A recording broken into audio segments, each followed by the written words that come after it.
Donald Trump. The world tour is coming to an end. He has arrived at his final stop across Asia, where he has made many good friends with people like Filipino President Rodrigo Duterte, who once boasted about killing people with his own hands. College kid's apartment rager was so large the floor collapsed. In true Trump style, he described previous trade deals as horror shows from past administrations and, of course, he believes he's the man to sort the problems of the world out. Exactly what he has in store is currently unknown, but he has promised to make a major statement from the White House when he returns to Washington. In true reality TV style, he added onto the end of his cryptic tweet, "Time and date to be set." There's little point in speculating what he's actually going to say because he can be rather unpredictable at times. "I will be making a major statement from the White House upon my return to D.C. Time and date to be set." Donald J. Trump at Real Donald Trump, November 14, 2017. During his trip to the Philippines, the President of the USA, whose First Amendment is the right to free speech, appeared to laugh when Duterte described the press as spies.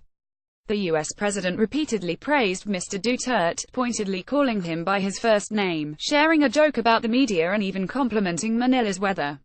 Russia used footage from a video game to try and prove U.S. helped ISIS in Syria. What he did not do was what many predecessors have done before: highlight human rights abuses while overseas. Mr. Duterte has overseen a bloody drug war that has featured extrajudicial killings, and has boasted about killing people with his own hands. However, during brief remarks to reporters, Mr. Trump said he and Mr. Duterte have had a great relationship but avoided questions on whether he would raise human rights issues. To view this video, please enable JavaScript, and consider upgrading to a web browser that supports HTML5 video. The White House later said the two leaders discussed Islamic State, illegal drugs and trade during the 40-minute meeting. Spokeswoman Sarah Huckabee Sanders said human rights came up briefly in the context of the Philippines' fight against illegal drugs. Dad charged with punching his baby dead because she wouldn't stop crying. She did not say whether Mr. Trump was critical of Mr. Duterte's program. That appeared to conflict with the Philippines' version of the meeting. Harry Roque, a spokesman for Mr. Duterte, said there was no mention of human rights. There was no mention of extra-legal killings.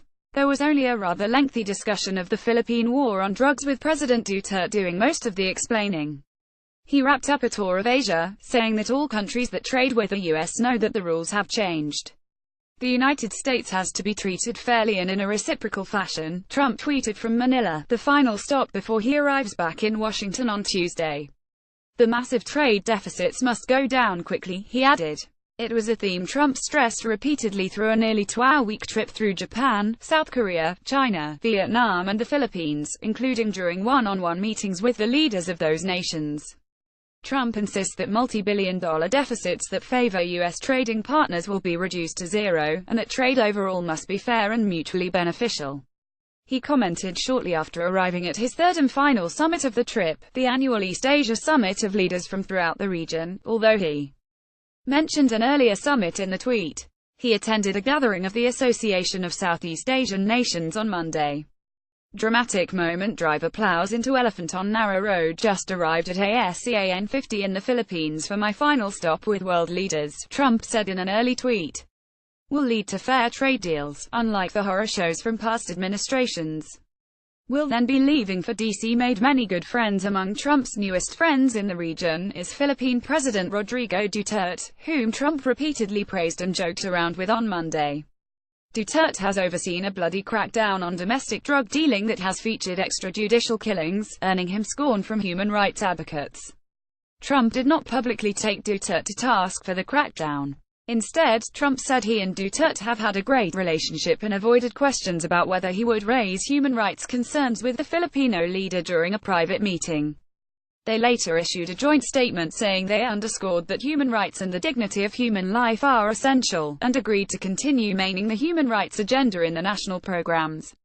In Manila for the Association of Southeast Asian Nations Conference, and the subsequent East Asia Summit, Trump looked to strengthen ties with Pacific Rim allies, aiming to strike one-on-one trade deals rather than multinational trade agreements, and increase pressure on North Korea to abandon its nuclear program.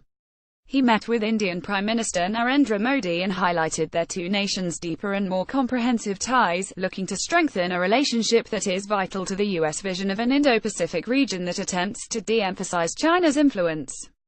He jointly met with Australian Prime Minister Malcolm Turnbull, with whom he had a contentious phone call last winter, and Japanese Prime Minister Shinzo Abe, who hosted the president in Tokyo earlier in the trip.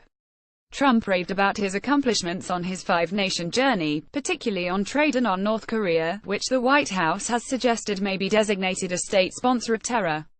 Trump said he would wait until he was in Washington on Wednesday to elaborate with a major statement on those two topics, but hinted at progress while in Manila.